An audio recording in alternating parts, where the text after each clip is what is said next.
Welcome to this deep dive. Glad you could join us. Happy to be here. So you're probably listening because you want to really get something, experience those aha moments without just being buried in information. Right. Not just data, but insight. Exactly. And today we're looking at something pretty profound, the path to self-mastery, specifically through a Buddhist perspective.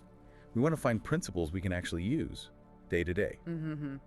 And the core idea we're exploring, I think, is how it's the small, consistent, mindful steps, not these huge, dramatic leaps that really carve out deep changes in us. Yeah, like that image you mentioned. The stream slowly shaping solid rock. Patience and persistence. Precisely. But it's interesting, isn't it, how our minds, or maybe our culture, often pushes back against that. We want the quick fix, the immediate result. Oh, absolutely. We're kind of conditioned for instant gratification. But this core Buddhist idea, impermanence, Annika, it suggests that real growth, like that stream, comes from continuous, gentle effort. It's a real shift in how we look at progress. It really is. It's so easy to get discouraged if you don't see big changes right away.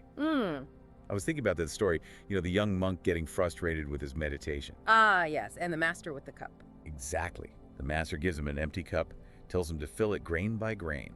And the point wasn't just filling the cup, was it? No, it was the awareness itself. The master says something like, each grain changes the emptiness. Your awareness of this process. That's the real result. It totally reframes what progress means. Yeah. It's not just the goal, but the mindful doing. And what's fascinating is how this ancient wisdom, it mirrors what modern neuroscience is telling us now. You mean neuroplasticity? Exactly.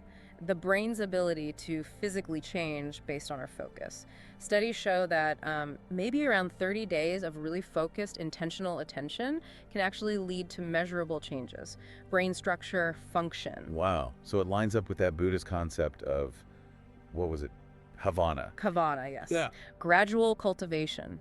Think of your mind like a garden. You wouldn't plant a seed and expect a huge tree the next day. Right. You'd water it, pull weeds. Exactly. Consistent tending. Clearing out the weeds, those negative habits or distractions, lets the positive things, the new habits, take root and grow. That garden analogy really helps clarify it. It makes you think about how we usually view time, doesn't it? So linear, always rushing. We really do. We measure everything, striving for the next thing, feeling like we're failing if we don't get there fast. But the Buddhist view offers a different perspective on time itself. Like the Japanese idea of kairos. Is that it? Kairos.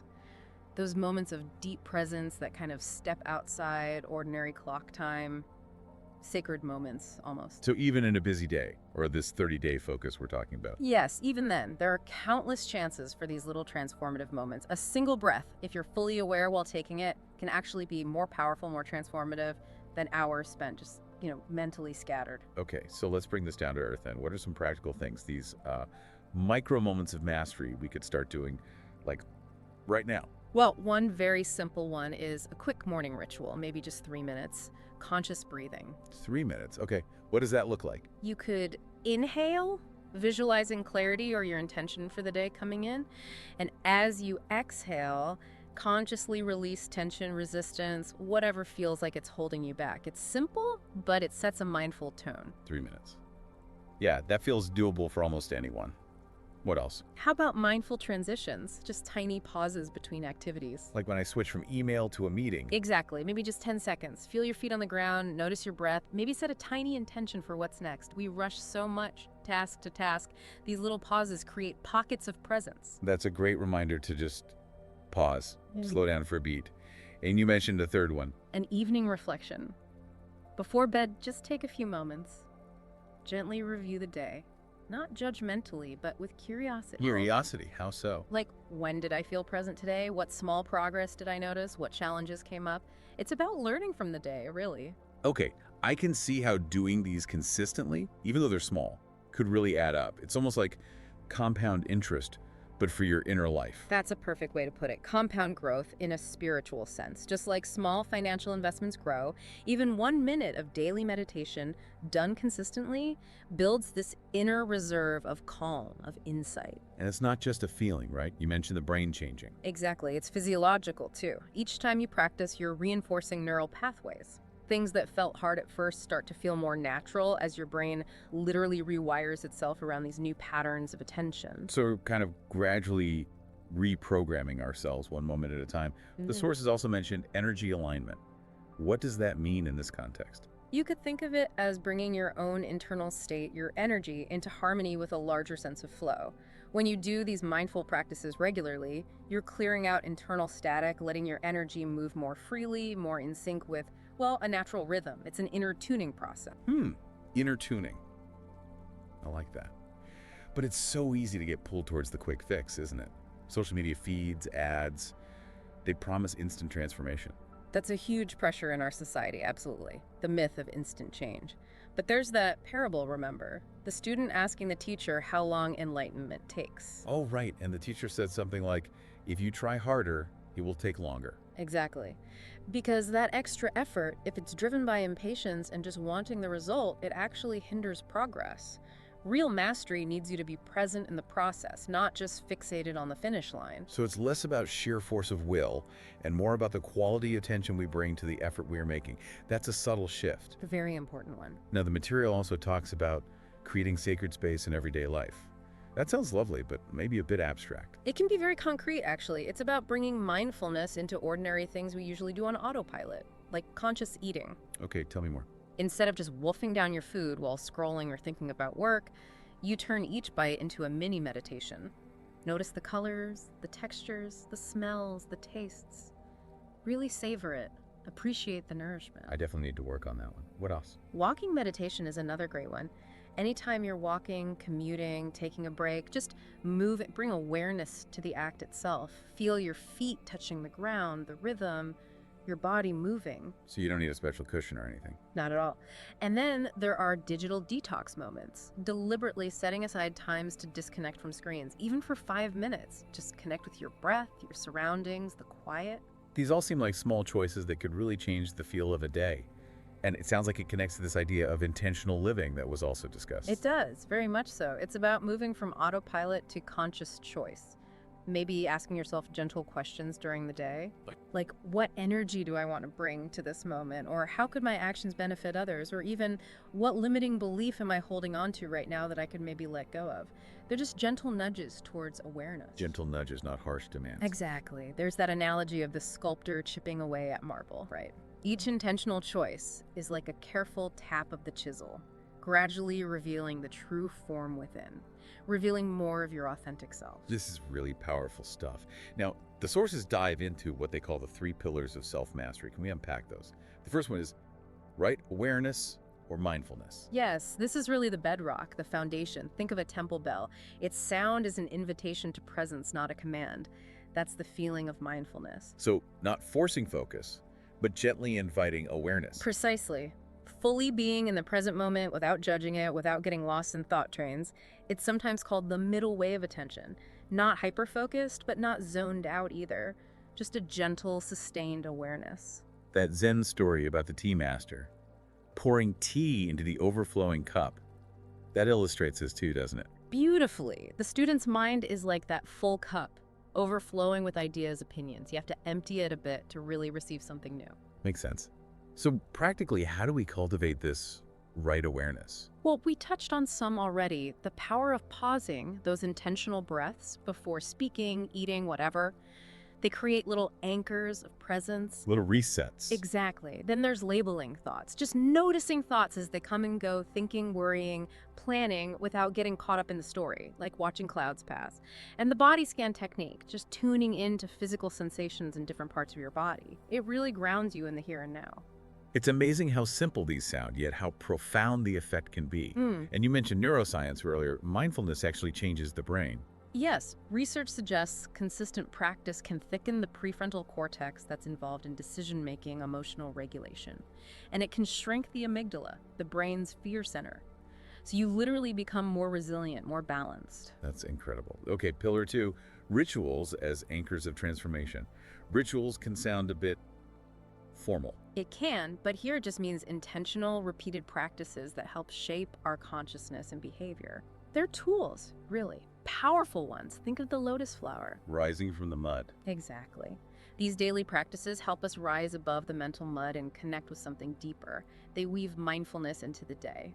So examples like the morning offering, dedicating your day's actions to benefiting others. Yes, or the digital sunrise, taking a moment of quiet appreciation before grabbing your phone first thing. Or evening gratitude, reflecting on maybe 3 good things, however small, from the day. These small, repeated acts seem key. They really shift your perspective.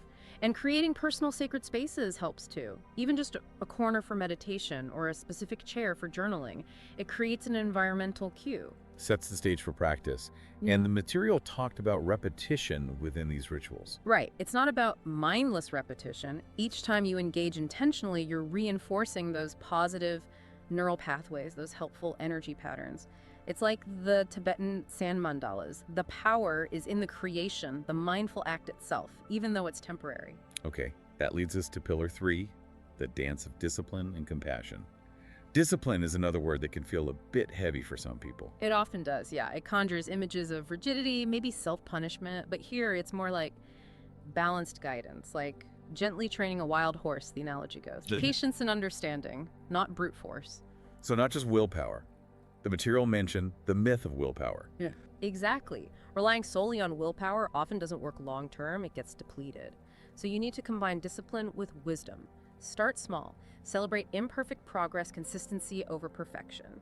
And managing your energy, working with your natural rhythms, not just pushing through exhaustion. That sounds much more sustainable, much kinder. And what about the role of difficulty or suffering in this? Buddhist teachings see suffering, dukkha, often arising from attachment, wanting things to be different than they are, or aversion, pushing things away.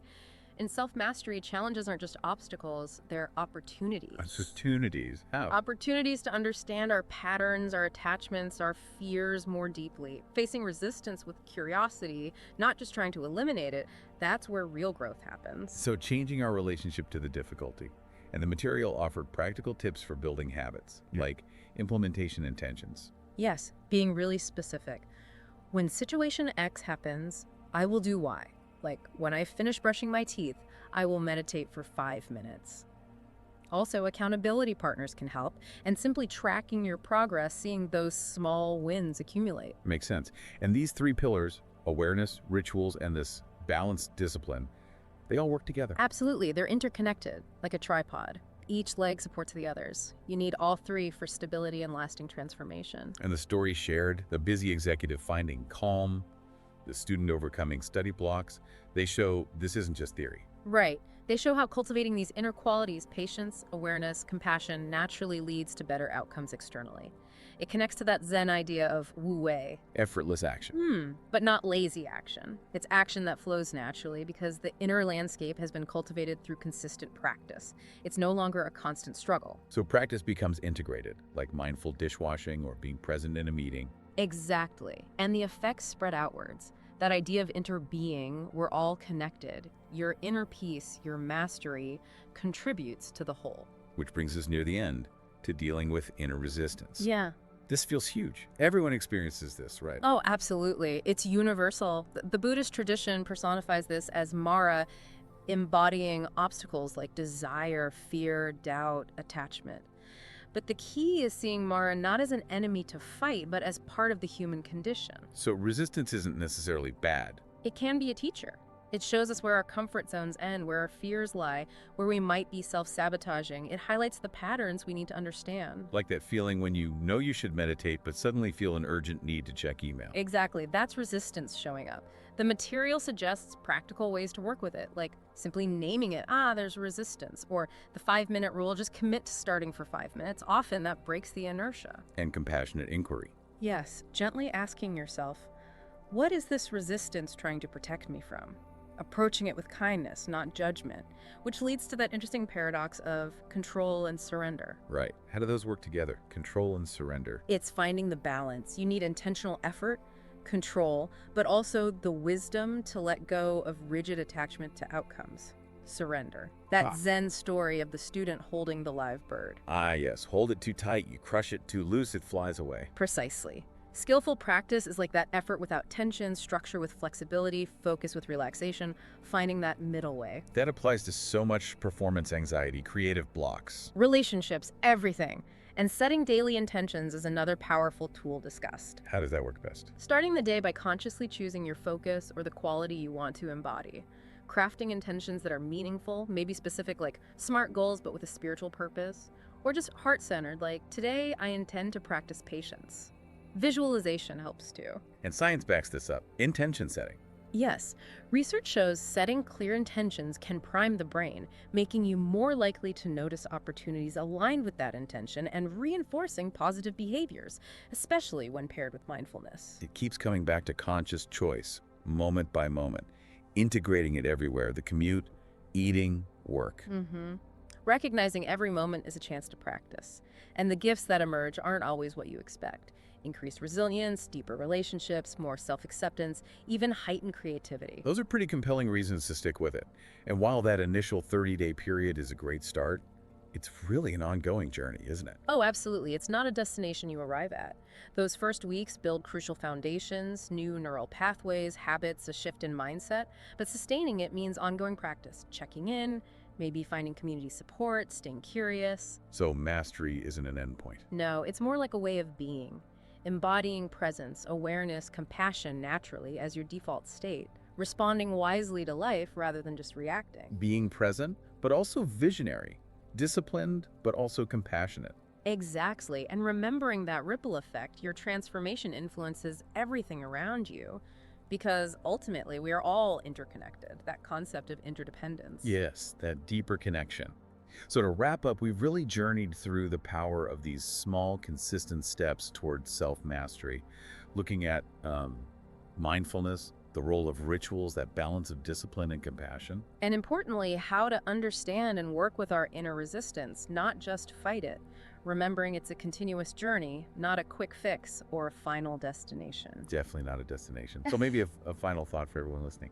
Consider that mastery isn't really about becoming someone totally different. It might be more about uncovering the potential, the wisdom, the compassion that's already there, just maybe hidden under layers of conditioning. Uncovering, yes, not manufacturing. So how could you integrate just one small thing today? A 3-minute breath pause, a mindful transition between tasks.